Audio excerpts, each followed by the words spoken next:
विघ्नहर्ता श्री गणेश, श्री गणेश, श्री गणेश। इन असुरों का वध करने हेतु सर्वप्रथम मुझे भी देवी मातंगी रूप में आना ही होगा। किंतु प्रभु महाशिव के मातंग रूप में प्रकट हुए बिना मैं देवी मातंगी स्वरूप कैसे ले सकती हूँ? और उसके लिए तो प्रभु को स्तंभन से बाहर आना होगा। और यदि वो अपनी स्तंभित अवस्था से बाहर आ गए तो उनके पाप स्वतः कहीं भंडासुर की ओर न बढ़ जाए।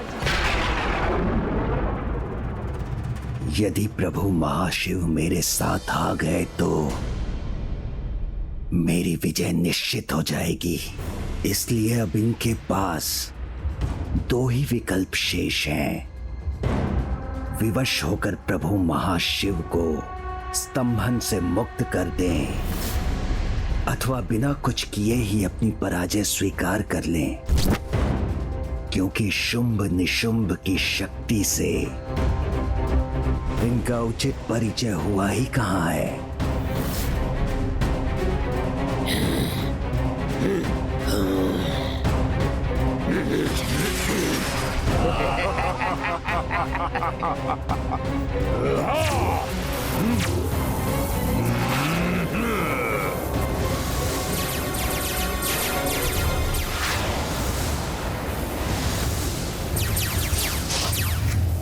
अब इस जटिल समस्या का समाधान तो तुम्हें ही ढूंढना होगा पुत्र गणेश, क्योंकि ये देवी कवच अब अधिक समय तक स्थिर नहीं रह सकेगा।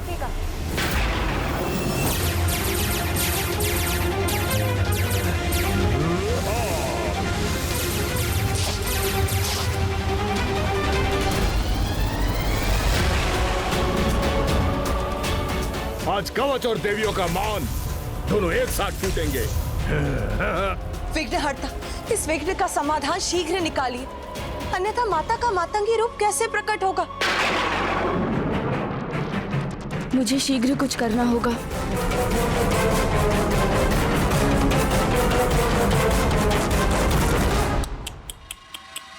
कोई हल नहीं है इसका।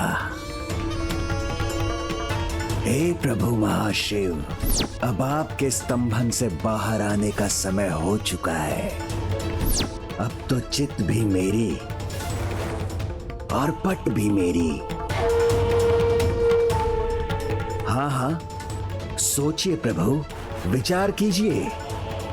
बुद्धि के देवता है ना, तो आपकी इतनी परीक्षा तो चलती है।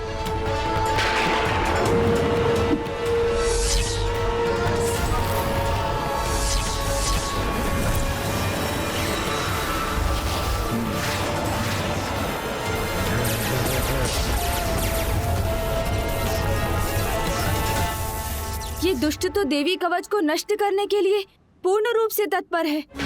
सोचो पुत्र, मुझे विश्वास तुम अपनी बुद्धि से समस्या का कोई उपाय अवश्य ढूंढ लोगे। माता, आपने कहा था स्थिर भाव से कोई समाधान अवश्य प्राप्त होता है, किंतु इस बार तो मुझे कुछ भी नहीं सोच रहा है। पुत्र, जिस प्रकार पहले अंधेरा दिखाई देता और उसके बाद उसी अंधेरे में सब कुछ दिखाई देने लगता है, उसी प्रकार कभी कभी समस्या के स्रोत में उसका समाधान छिपा होता है। समस्या के स्रोत में उसका समाधान छिपा होता है।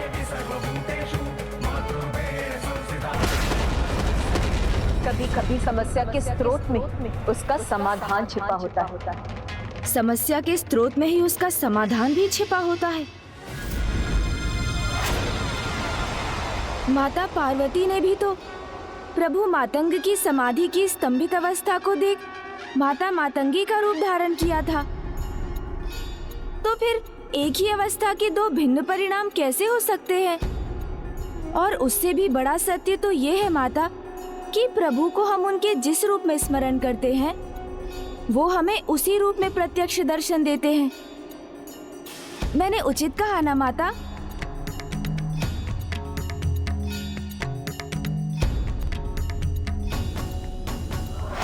गणेश जी, अब आप कितना भी विचार कर लीजिए, परिणाम तो एक ही होगा, मेरी विजय। सत्य कहा तुम। एक ही अवस्था के दो अलग परिणाम नहीं हो सकते। मैं अभी प्रभु महाशिव के दर्शन कर मातंगी रूप धारण करूंगी, जिससे मेरे देवी कौशिकी रूप के प्रकट होने पर मैं इन असुरों का अंत कर सकूंगी। नमस्तस्यै नमस्तस्यै नमो नमः।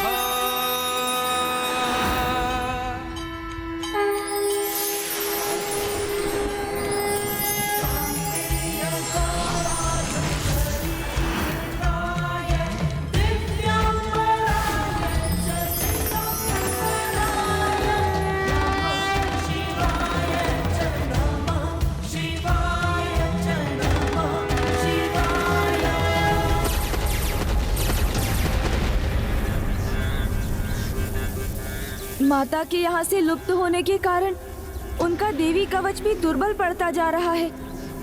इसीलिए आप सभी माताओं पर इन दुष्ट असुरों के आक्रमण में अब अधिक समय शेष नहीं।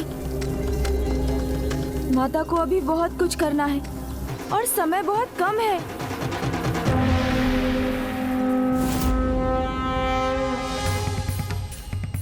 प्रभु, यदि आप मेरे हित में स्तब्ध हैं, अपना प्रत्यक्ष रूप खोकर अप्रत्यक्ष हो रहे हैं, तो मैं भी आपका साथ अवश्य दूंगी।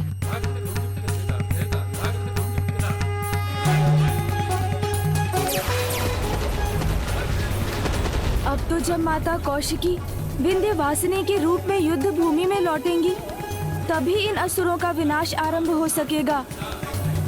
और अभी तक तो हमें उनके मातंगी रूप लेने का भी आभास नहीं हुआ है। उन्हें इसमें इतना समय क्यों लग रहा है?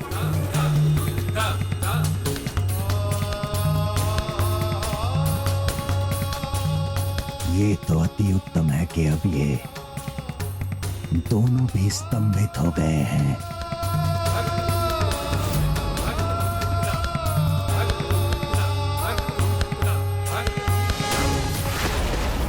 ईश्वर के ही समान सनातन मंत्र तो देवी शक्तियों के प्रतीक हैं। ईश्वर जब स्वयं प्रकट नहीं होते तो उनके स्थान पर मंत्र ही होते हैं। हे माता, यहाँ आपकी आवश्यकता है। शीघ्र यहाँ आकर जो भी आवश्यक है वो करने की कृपा कीजिए माता। ओम श्री मात्रे नमः। ओम श्री मात्रे नमः।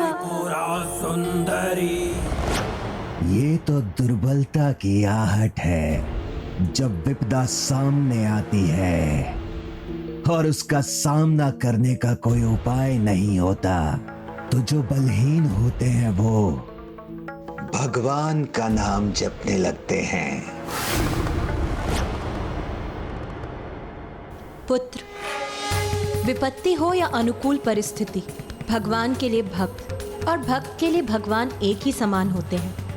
इसीलिए पुत्र, किसी भी परिस्थिति में भगवान का स्मरण करना दुर्बलता नहीं, भक्ति है, जिससे कोई भी असंभव कार्य संभव हो जाता है। इसे ही तो कहते हैं भक्ति की शक्ति, भक्ति की शक्ति, भक्ति की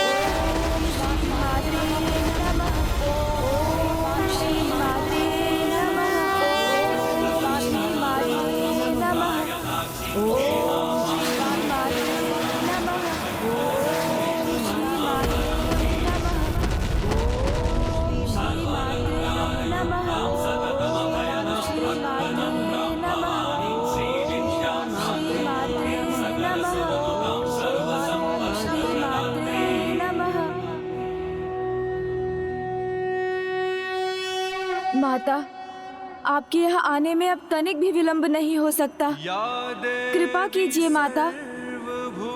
ओम श्री मात्रे नमः। शक्ति रूपेण मुझे क्षमा कीजिए प्रभु, आपको स्तंभन से बाहर निकाल सकूं, उसके लिए मुझे अभी और समय लगेगा।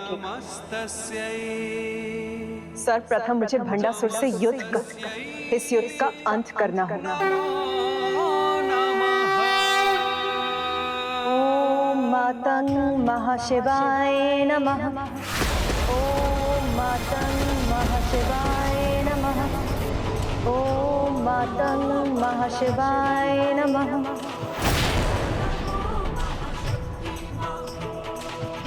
माता ने हमारी पुकार सुन ली और अब वो शीघ्र माता मातंगी रूप धारण करने जा रही हैं। खड्गधारिणी धर्मशारिणी हम सब की रक्षा। ओम मातंग महाशिवाय नमः। ओम मातंग महाशिवाय नमः। ओम मातंग महाशिवाय नमः।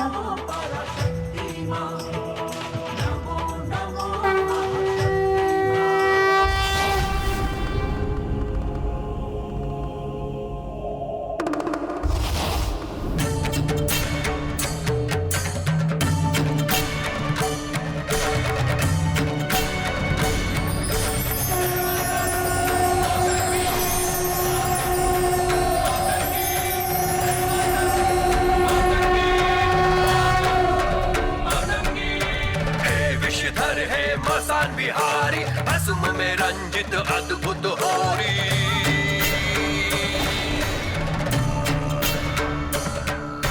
भूत पिशाच संग कैसी हहोरी, भस्म में रंजित कैसी ये होरी।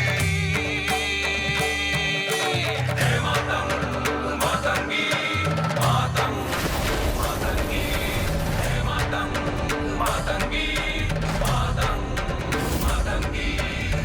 विकराल रूप रंग नेत्र लाल है, भाल गाल भस्म रमे सर्प छोड़े हाल है।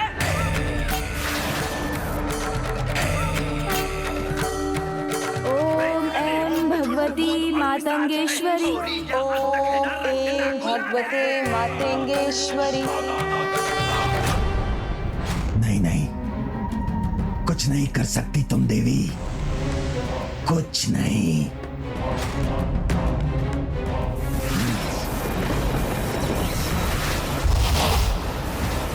देख क्या रहे हो? आक्रमण करो और उस देवी के लौटने के पहले उसकी सेना का अंत करो।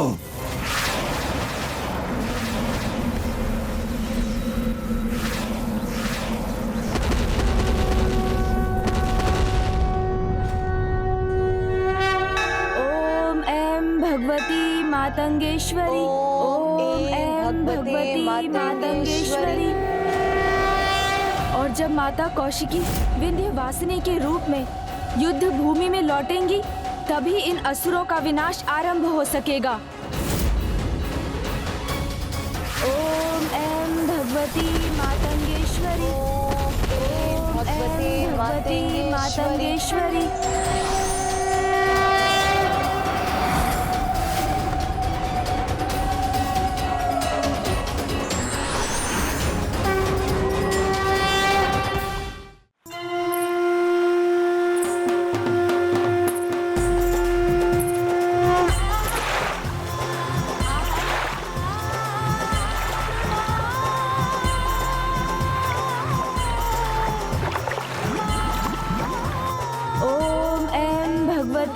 मातंगेश्वरी। ओम ऐं भगवते मातंगेश्वरी। मातंगेश्वरी। ओम ऐं भगवते मातंगेश्वरी।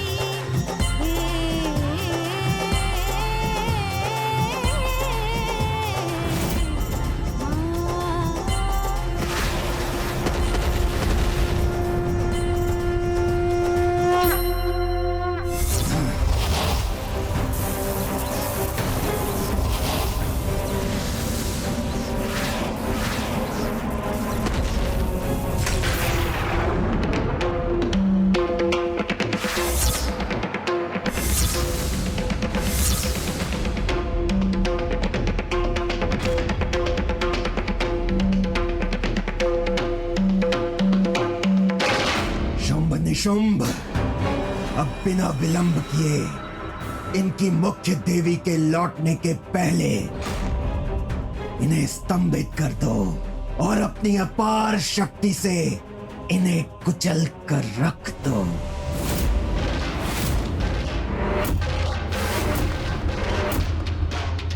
अब आनंद आएगा मुझे।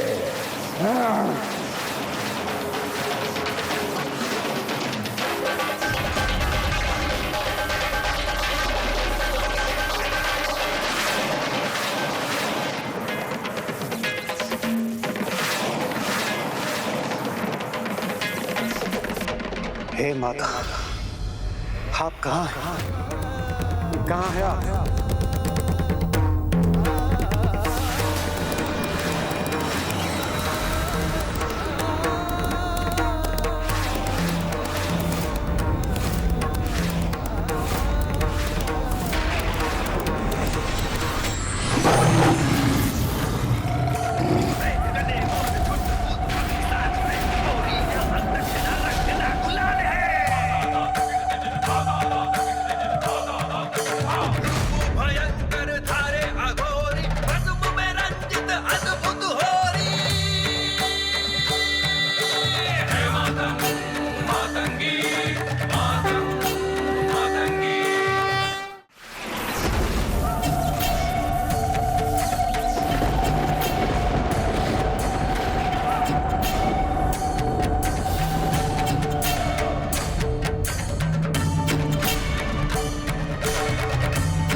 विषधर है मसान बिहारी, भस्म में रंजित अद्भुत होरी।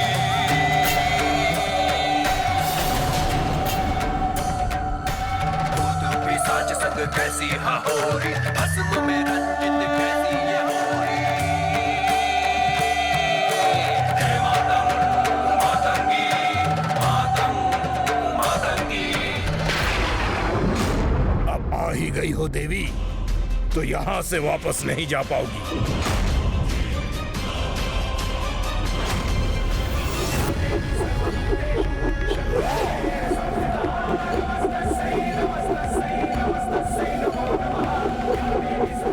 बस दुष्ट, अब और अवसर नहीं दूंगी मैं तुम्हें।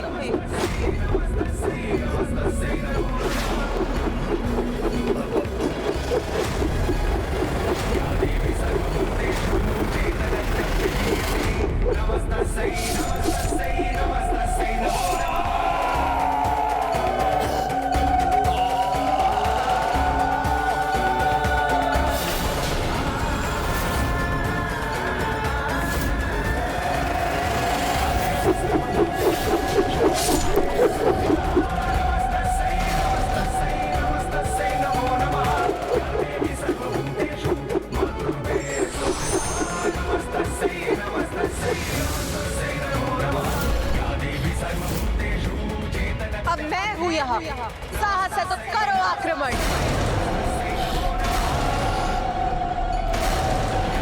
इसने तो युद्ध आरंभ होने के पूर्व ही मेरे योद्धा धूम्रलोचन का वध कर दिया।